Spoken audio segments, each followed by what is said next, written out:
آیت نمبر 120۔ اعوذ باللہ من الشیطان الرجیم، بسم اللہ الرحمن الرحیم۔ وَذَرُوا ظَاهِرَ الْإِثْمِ وَبَاطِنَهُ،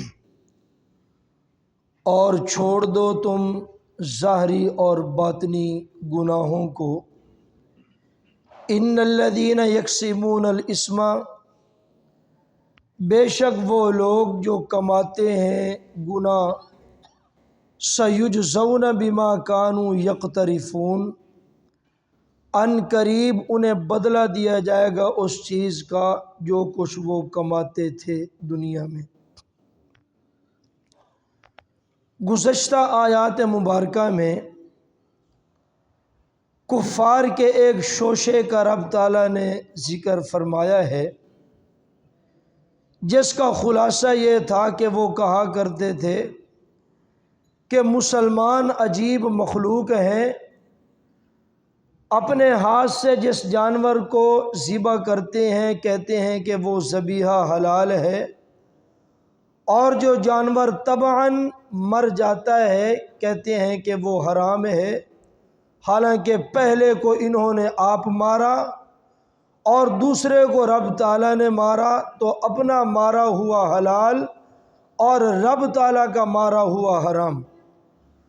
حالانکہ بات یہ تھی کہ پہلا جانور اس لیے حلال ہے کیونکہ اس پر اللہ سبحانہ و تعالیٰ کا مبارک نام پڑا گیا ہے، اور دوسرا جانور اس لیے حرام ہے، تبھی موت مرا اس پر رب تعالیٰ کا نام ذکر نہیں کیا گیا۔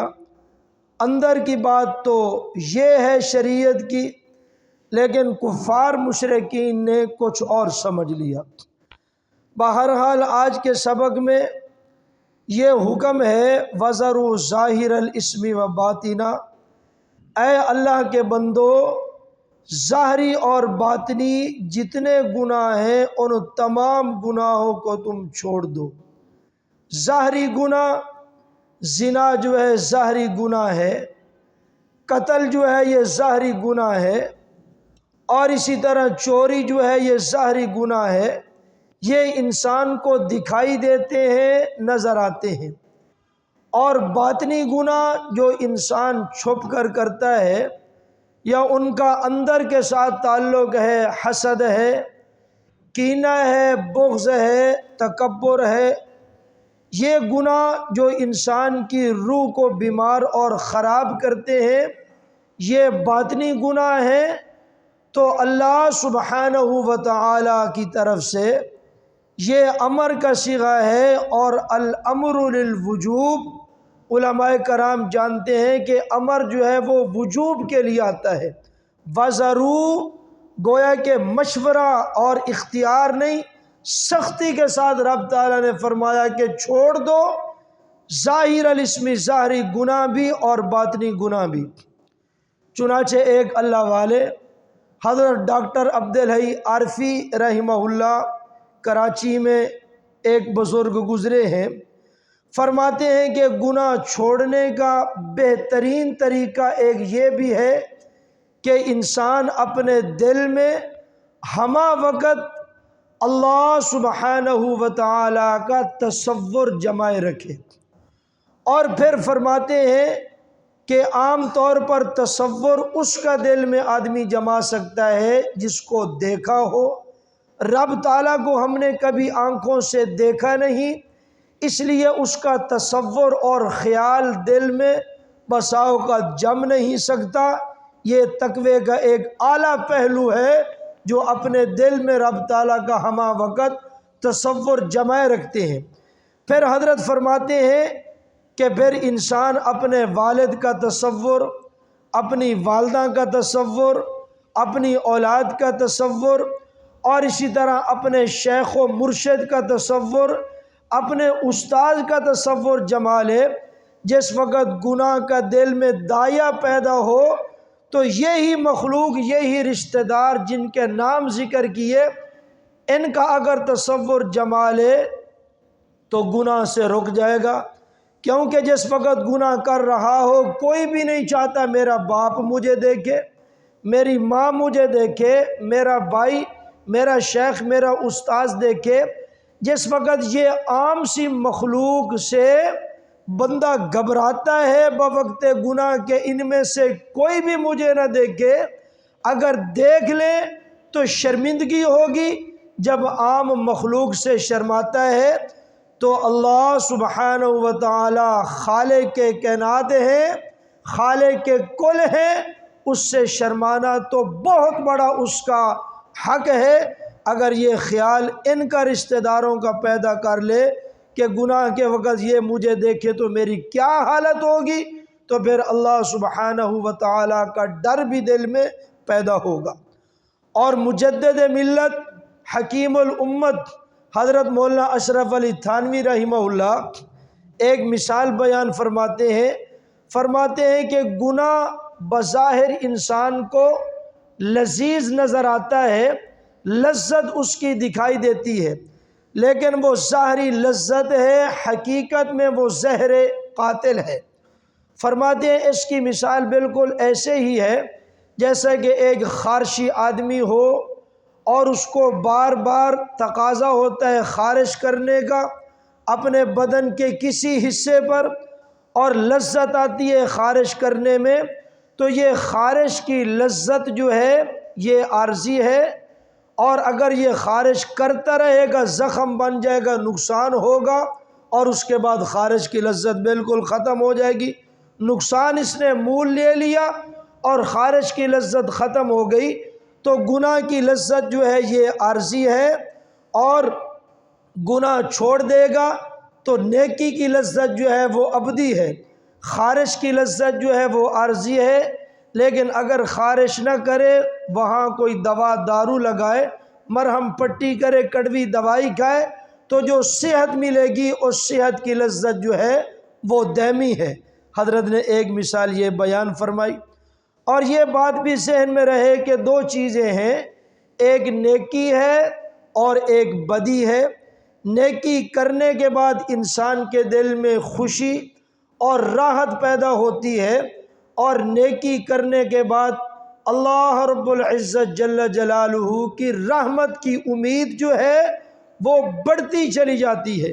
انسان با امید ہوتا جاتا ہے کہ میں اللہ کی رحمت اور جنت کے زیادہ سے زیادہ قریب سے قریب تر ہوتا جا رہا ہوں۔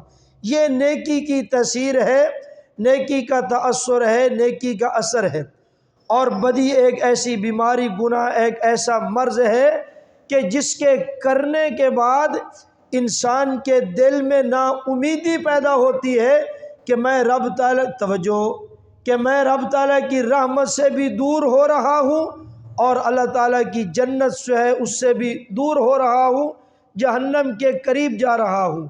تو نیکی کے اثر سے دل میں اللہ تعالیٰ کی رحمت کی امید پیدا ہوتی ہے، مغفرت کی امید، جنت کی امید۔ اور گناہ کرنے سے انسان کے دل میں نا امیدی پیدا ہوتی ہے، رحمت کی نا امیدی، جنت کی نا امیدی، مغفرت، بخشش اور معافی کی نا امیدی۔ تو دونوں چیزیں جو ہیں اپنا اپنا اثر رکھتی ہیں۔ توجہ رکھنا، ایک اللہ والے، ان کے پاس کچھ لوگ گئے اپنی اصلاح کے لیے، ایک بزرگ تھے، شیخ کامل تھے، ان کے پاس کچھ لوگ اپنی اصلاح کے لیے گئے کہ حضرت ہماری اصلاح کر دیں اور ہمیں کوئی وظیفہ، کوئی طریقہ بتلائیں۔ تو حضرت نے زیادہ مجاہدے اور مشقتیں، عبادات ان پر نہیں ڈالی، بلکہ 30ویں پارے سورۃ العلق کی ایک آیت مبارکہ ان کے ذمے لگا دی۔ وہ آیت مبارکہ یہ ہے، الم یعلم بأن اللہ یری، جس کا معنی یہ ہے کہ کیا وہ آدمی جانتا نہیں کہ بے شک اللہ سبحانہ و تعالی ہر وقت اس کو دیکھ رہے ہیں، بے شک اللہ اس کو دیکھ رہے ہیں۔ تو شیخ نے اس آنے والی جماعت کے اوپر یہ لازم قرار دیا کہ 40 دن مسلسل تم نے اس آیت کا ورد کرنا ہے، وظیفہ کرنا ہے، اس آیت کو تم نے پڑھتے رہنا ہے۔ جس وقت 40 دن وہ جماعت وہیں خانقاہ کے اندر رہی، 40 دن اس آیت کو پڑھتے ہوئے گزر گئے تو شیخ نے ان تمام لوگوں کو جو اصلاح تربیت کے لیے آئے تھے ان کو اپنے پاس بلایا اور ہر ایک کو ایک چھری اور ایک کبوتر جو ہے ان کے ہاتھ میں تھمایا دیا کہ جاؤ اس کو وہاں ذبح کر کے لاؤ جہاں تمہیں کوئی بھی نہ دیکھ رہا ہو۔ اب یہ سارے لوگ چلے گئے، کسی نے درخت کے پیچھے بیٹھ کر کبوتر ذبح کیا، کسی نے دیوار کے پیچھے چھپ کر ذبح کیا، کسی نے مکان کے پیچھے چھپ کر ذبح کیا، کسی نے پتھر کے پیچھے کبوتر چھپ کر ذبح کیا۔ تو سارے لوگ سوائے ایک آدمی کے جب شیخ کے پاس آئے تو کبوتر ذبح شدہ ان کے ہاتھ میں اور چھری جو ہے وہ بھی ان کے ہاتھ میں۔ صرف ایک آدمی ایسا تھا کہ جس کے ہاتھ میں چھری تو ہے لیکن کبوتر زندہ ہے۔ شیخ نے پوچھا کہ سارے ذبح کر کے آئے اور تو بغیر ذبح کے لایا، کیا تجھے ایسی کوئی جگہ نہیں ملی جہاں تجھے کوئی بھی نہ دیکھ رہا ہو؟ تو اس نے کہا کہ حضرت جی آپ نے ایک شرط لگائی تھی کہ یہ جانور، یہ پرندہ، یہ کبوتر تم نے وہاں ذبح کرنا ہے جہاں تمہیں کوئی بھی نہ دیکھ رہا ہو۔ میں جس جگہ پر بھی گیا ہوں اللہ سبحانہ و تعالی مجھے دیکھ رہے تھے، اور آپ نے جس آیت کا ہمیں ورد کروایا ہے الم یعلم بان اللہ یرا، اس کا یہی معنی ہے کہ اللہ آپ کو دیکھ رہا ہے۔ تو حضرت شیخ نے فرمایا باقی جتنے آدمی کبوتر ذبح کر کے لائے وہ سارے کے سارے ناقص ہیں، فیل ہیں، صرف ایک آدمی جو ہے یہ پاس ہے۔ اس آیت کا تصور اور خیال اس کے دل کے اندر بیٹھ گیا۔ تو اللہ سبحانہ و تعالی نے اس آیت میں یہ حکم دیا ہے کہ ظاہری اور باطنی گناہ ہمیشہ کے لیے چھوڑ دو، گناہوں کے اندر کچھ بھی نہیں پڑا۔ ان الذین یکسبون الاسم، امام غزالی رحمہ اللہ ایک بڑے اونچے درجے کی یہاں ایک بات لکھ گئے، فرماتے ہیں کہ اے اللہ کے بندے، نیکی کو تو چھوڑ دیتا ہے، حالانکہ نیکی کو مت چھوڑ، نیکی کو تو چھوڑتا ہے، نیکی کو مشقت کے ڈر سے مت چھوڑ، نیکی کو مشقت کے ڈر سے مت چھوڑ۔ وضو کرنا سردیوں میں مشقت ہے، مسجد میں آنا، با نماز جماعت ادا کرنا یہ مشقت مشکل لگتا ہے، روزانہ 1-2 پارے پڑھنا یہ مشکل لگتا ہے۔ تو فرماتے ہیں کہ مشقت سے ڈر کر نیکی کو مت چھوڑ، یہ مشقت عارضی ہے، ختم ہو جائے گی اور نیکی تیرے نامہ اعمال میں ہمیشہ رہے گی، تیرے نامہ اعمال کو مزین کر کے چمکا کے تجھے جنت میں داخل کر دے گی۔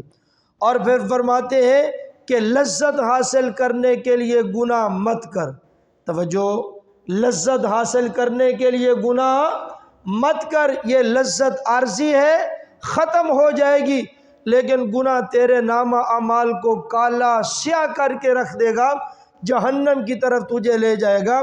تو یہ اس آیت کا معنی ہے۔ بے شک وہ لوگ جو کماتے ہیں الاسم گناہ، ان قریب ان کو بدلہ دیا جائے گا اس کاروائی کا، کانوا یقترفون، جو وہ دنیا میں کماتے تھے، جو گناہوں کے کرتوت کرتے تھے۔